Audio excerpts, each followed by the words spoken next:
Hello, my name's Julian Edgar and I'm the author of this book, Modifying the Aerodynamics of Your Road Car. What I want to do in today's video is talk about reducing drag on old shape sedans. Now what do I mean by that? Well, here's an example of an old shape sedan of the sort I'm talking about. These vehicles tend to have separated flow on the rear window and the boot or trunk lid. So the flow passes along the roof, separates there, sometimes rejoins the bodywork on the trailing edge of the boot or trunk, but often doesn't, and all this area of the trunk lid and the rear window is in separated flow. How do you find that out? You simply tough test the car with wool tufts, and where there's separated flow, all those tufts are going to be whirling around. Old shape sedans of the era I'm talking about have very rough undersides. The suspension's hanging down, the exhaust is hanging down, the engine sump or oil pan are hanging down. There's often plus or minus 10 or 15 centimetres of roughness. Old shape sedans have steps in the glass mounting. So the side glass is nowhere near flush mounted. Often around the windscreen, the windshield, there are large rubber mouldings, chrome mouldings around, in this case, the rear window. There's a lot of surface roughness for the air to pass across. And old shape sedans tended not to have any radiator ducting. There's the grille through which the air passes, and the radiator is simply placed behind the grille. There's no ducting connecting the two. Now, I want to have a look at a couple of cars, and the first one I want to look at is called the Peugeot Vera. Now I've got two dates there. 1981 is the date most typically quoted, but also 1980 is another date. And this car was developed by Peugeot as a research vehicle, and they dropped the drag very considerably, something like about 25% reduction in drag. How did they do it? Lots of little modifications, most of which can also be achieved by an amateur working on their own car. Now Vera was based on the Peugeot 305 production model, but as we can see here, it's got lots and lots of changes, and immediately you can see changes to the wheel arch. Here it's closed off, changes to the wheel discs and so on. But let's look at each of the changes and the percentage reduction that it added up to, percentage reduction in CD. Firstly, raised boot lid and spoiler.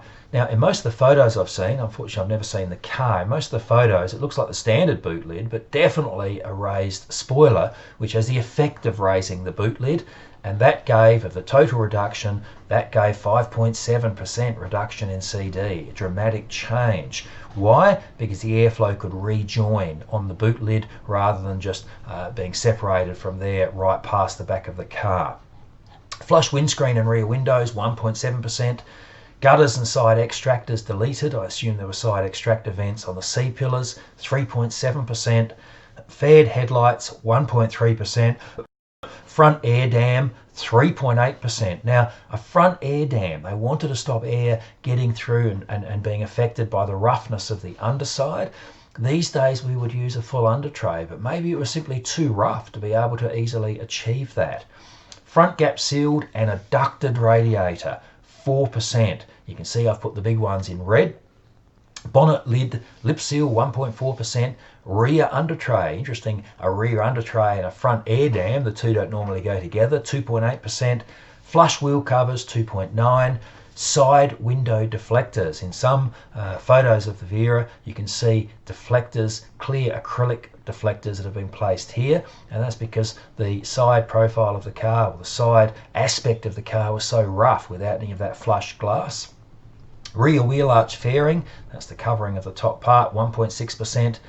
Vent ducts in the front wheel arches, and I assume they're talking about the fact that the wheel arch has been opened up considerably on the rear part of the front wheel arch, very much as was later done with the Gen 1 Honda Insight, 2.2%. And rear roof and C-pillar extensions, 4.9%. Now you can see 4.9 plus 5.7. The majority of the reduction in drag is based on what they did at the back of the car.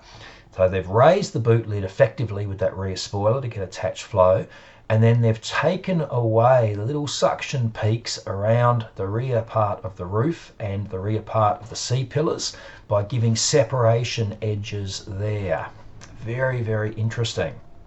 What was the achievement?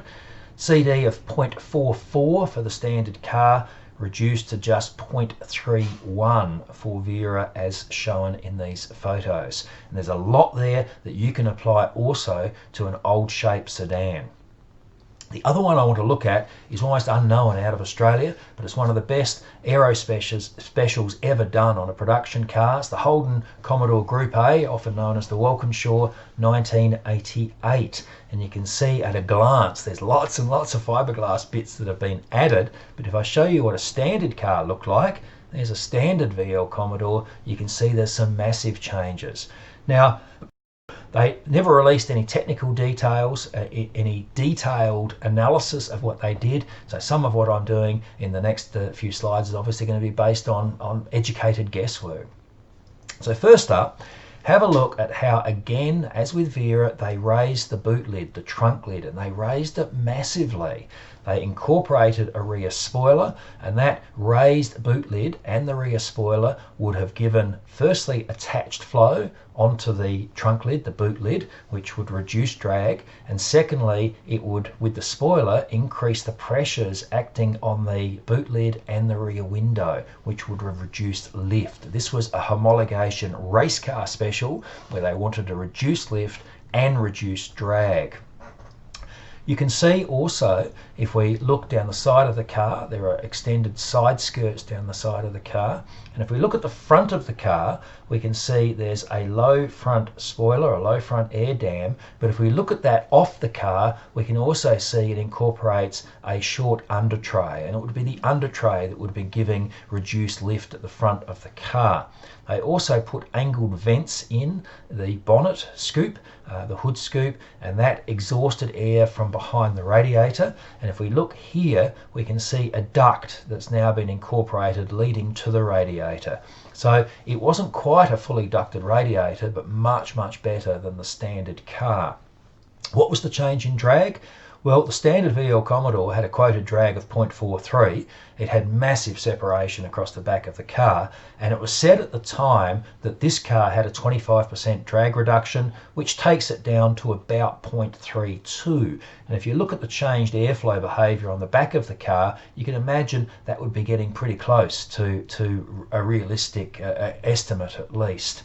So when we are dealing with old shape cars, the first thing, old shape sedans, the first thing is to gain flow attachment on the boot or the trunk.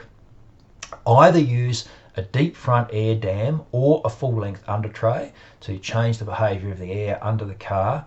Optimize cooling system, air entrances and exits, and the best and easiest is to duct to the front of the radiator. Smooth steps with mouldings, e.g. the front and the side glass. See if you can use some rubber mouldings to smooth those steps.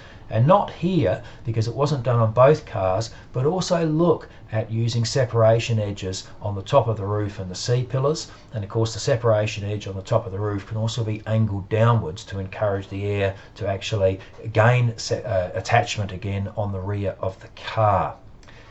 Modifying the aerodynamics of your road car covers a lot of these techniques, and car aerodynamic testing for road and track allows you to actually test each of those modifications as you are doing them.